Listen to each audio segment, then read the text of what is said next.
She wasn't afraid of darkness. She was afraid of someone her own family trusted.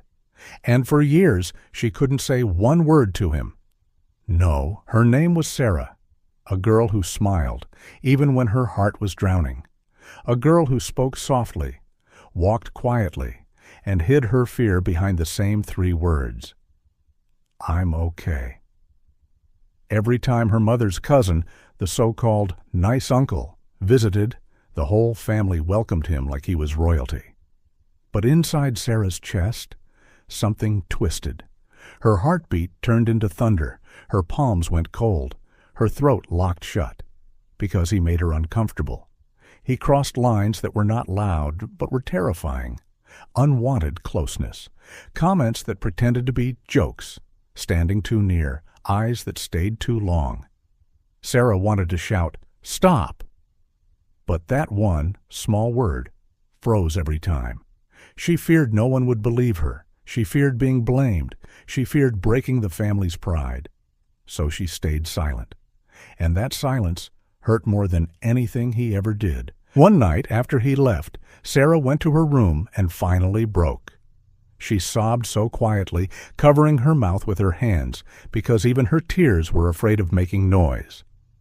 That night her best friend Zoya called.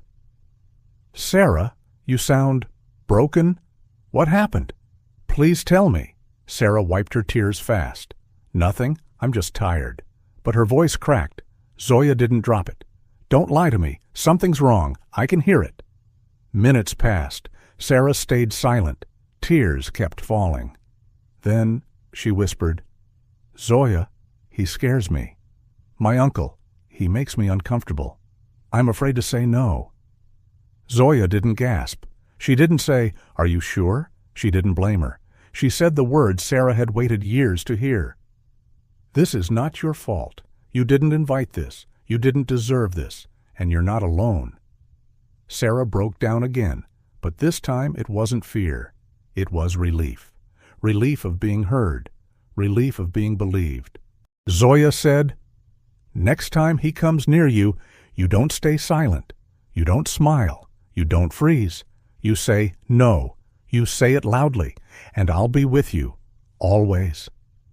For the first time, Sara felt a spark inside her. Small, shaking, but real. A week later, the uncle returned. The house was bright, full of laughter, everyone excited, tea being served, family discussing old memories. But Sara? She wasn't the same girl. She wasn't fearless. But she was ready. As usual, he waited for the moment he could corner her. He smirked. He stepped close. He thought she wouldn't resist. But this time, Sara stepped back, raised her chin, looked him straight in the eyes, and said, "No, don't come near me. Not today. Not ever." Her voice shook, but her courage didn't. The uncle froze. He wasn't expecting it. He had never heard her voice like that. The family turned to look. Silence flooded the room. Sara's mother. "Sara, what happened?"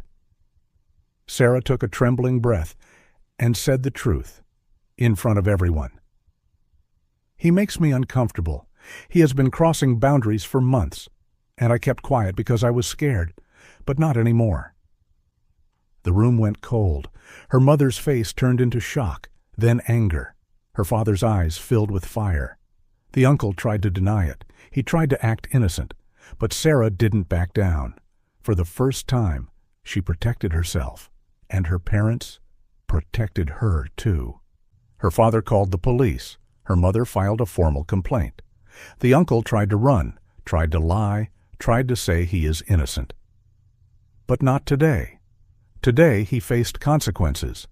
The police took him away, handcuffs, shame, and the end of his power.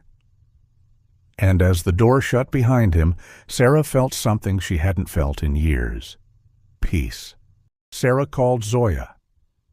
I said no, and this time the world heard me. Zoya replied, "You didn't just save yourself. You saved every girl who stays silent. I'm proud of you." Sara looked at her reflection, not scared, not broken, but stronger than she had ever been. Sometimes courage isn't loud. Sometimes courage is a shaking voice that finally says, "No, this ends today."